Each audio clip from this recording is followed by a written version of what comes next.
Assalamualaikum warahmatullahi wabarakatuh. Perkenalkan, nama saya Desi Kurniasari. Di sini saya akan menjawab tugas di luar kelas hari ke-1, yaitu A. Jawablah pertanyaan mengenai fun learning. 1. Apa pengertian fun learning? Fun learning adalah proses belajar yang sepenuhnya menyenangkan bagi anak.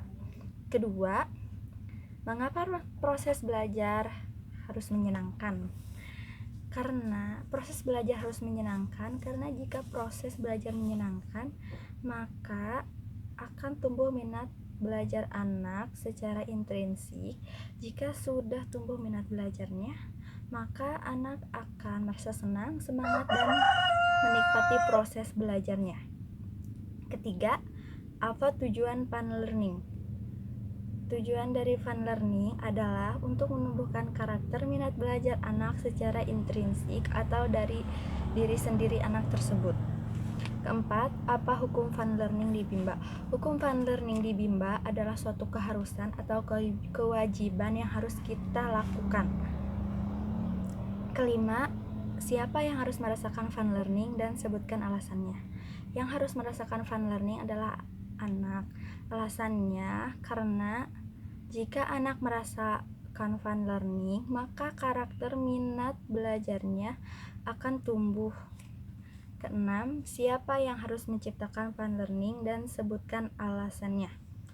Yang harus menciptakan fun learning adalah motivator, karena motivator bertanggung jawab untuk menciptakan suasana belajar yang menyenangkan agar anak merasa bahagia dan tidak merasa terpaksa dalam kegiatan belajar. Ketujuh, bagaimana cara menciptakan fun learning? Cara menciptakan fun learning yaitu dengan small step system dan individual system. Caranya, kita menerapkan 5S: sambut, senyum, sapa, salam, sebut nama. Kita juga mengajak anak berdialog, bernyanyi, bercerita, mendongeng, dan bermain bahasa Bimba.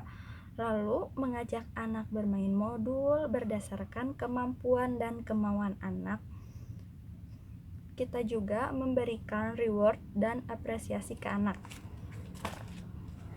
Kedelapan, bagaimana cara mengevaluasi anak apakah fun learning atau tidak? Kita bisa mengevaluasinya dengan cara melihat dari afeksi anak, apakah terlihat senang atau tidak. Jika kita melihat anak merasa senang dan semangat, maka lalu minat belajarnya tumbuh, maka fun learning tersebut berhasil.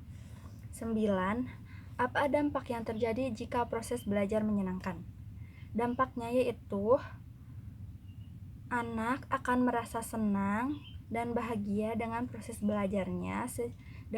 belajar secara terus-menerus, sehingga anak menjadi terampil dan tanpa disuruh akan melakukan kegiatan belajar. Artinya, karakter minat belajar anak sudah tumbuh. 10. Apa dampak yang terjadi bila proses belajar tidak menyenangkan? Jika proses belajar tidak menyenangkan, maka anak tidak merasa senang dengan kegiatan belajar, anak tidak mau mengulang proses belajarnya, anak akan merasa dipaksa dalam belajar sehingga karakter belajarnya tidak tumbuh. B. Jawablah pertanyaan mengenai metode small step system berikut. 1. Apa pengertian small step system? Small step system adalah proses belajar yang dilakukan secara bertahap.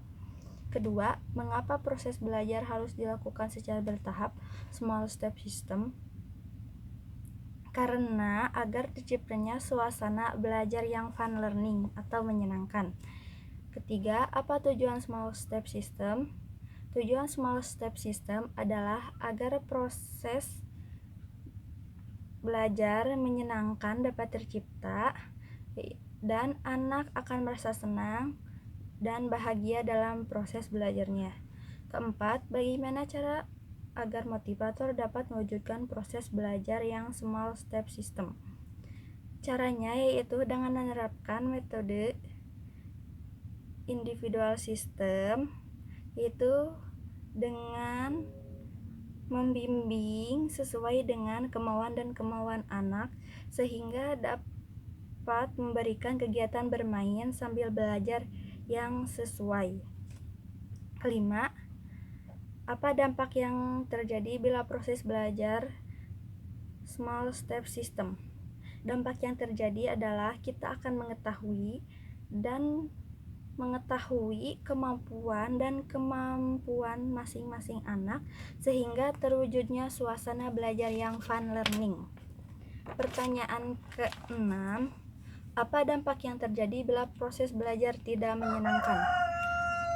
Dampak yang akan terjadi yaitu kita tidak akan mengetahui kemauan dan kemampuan anak sehingga suasana belajar yang fun learning tidak akan terwujud. Demikianlah pertanyaan yang saya jawab. Mohon maaf bila ada kata-kata yang salah. Wassalamualaikum warahmatullahi wabarakatuh.